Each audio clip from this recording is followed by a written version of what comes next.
Girl does 0% of the work on a huge project and gets 0% of the credit. This story takes place my third year of college. I was taking a class where the entire grade was determined by a semester-long final project. We were supposed to be in groups of 3 on the project. But the third guy in our group had more sense than me and bailed early. This left just me and lazy girl, hereafter known as LG. LG didn't do anything the entire semester. I would ask her to work on pieces of the project, but she always had an excuse for why it wasn't done yet.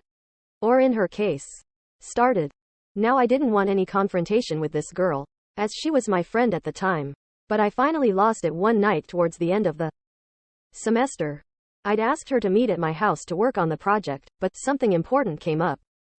Fed up with this one-sided partnership, I decided to air my woes at the local bars.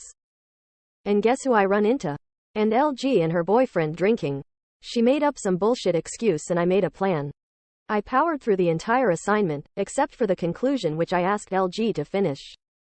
I held out exactly zero hope that she would finish this section, so I quickly finished it myself and turned in my project with a little note to the teacher. The note detailed how I had done literally everything for the project and that despite my best efforts, I could not get LG to contribute. I said that I was turning in my version and that our conclusions section may differ, as I'd asked her to actually do that part herself. So here's a little tidbit about our final projects. We each had to turn one in. LG here not only didn't do the conclusion, she didn't turn in a project at all. She tried calling and bitching at me for not giving her credit, to which I went off on her for not doing shit on the entire project.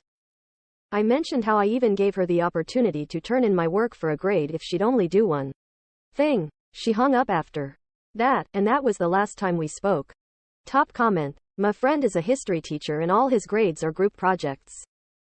It makes it very easy to get a good grade in his class. First time assigning groups is pretty random. He finds out real quick who are the workers and who are slackers. Each group project after that he reassigns the workers together and slackers together. By the last project the worst are together and the best are together. He says it always makes for a good time at the end of the semester.